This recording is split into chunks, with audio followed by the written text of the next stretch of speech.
Come chiele ne duolo nogo mochung'ne kedo gi yedhe Mameroji e pacho kaende Nakada koro singo mar biro medo rakore koda jogo eko mauso yedhe ma kamago bang' yangore ni koro jousi yedhe obiro koda yore mamoko ma bende giuso godo yedhe mar mondo mi kik koro ndege kaluwore kanyendo koda jakom mar Nakada manindo Stephen Makori motwake kaunti nogo ma Nandi e boma nindo ma Kapsabet oyango ni giseyudo yore machalo kamago kendo gidhi medo rakore koda jogo mauso yedhe Mameroji e pacho kaende koro ka kora jata tije maduong' mar Nakada manindo Benjamin Kuto oyango kanyendo ni giseka bang' fwenyo yore machalo kamago gikwayo riwruoge mopogore opogore mar mondo mi sirgi lwedo e lwenyno endo mar kedo koda yedhe Mameroji.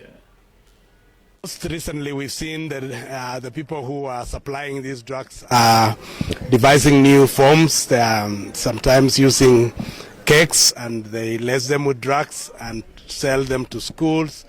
And many others, even others are using some, they sell them as sodas and in form of saying they are fruit juice or things like that. We're following that very closely, but we are also educating. Our teams are going to the universities to educate them and show them the forms of these drugs and how they are being brought to them. But as I had said earlier, we are on very high alert, particularly in schools. And if we find anyone selling cakes or all these things and then lacing them with drugs, they will be held very responsible. Currently, we have says here, we will seize all the, if they are using a vehicle or anything, that will be government property. And we'll look into the accounts of those people and they'll be frozen. So the government is taking very, very serious steps to make sure that those who are in this business cannot continue doing. This practice is so bad, especially in the whole country and also parts of Nandi.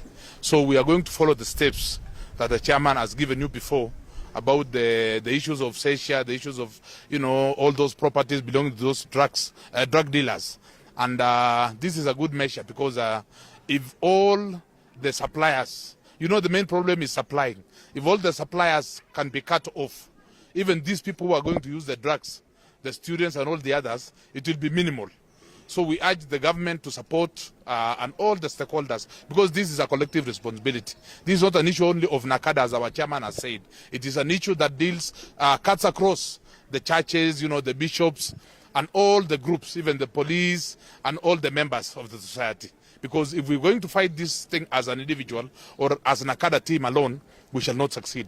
So we urge all the members that we are going to let us try to help each other so that these people can be comprehended and taken to court because it is a very serious matter.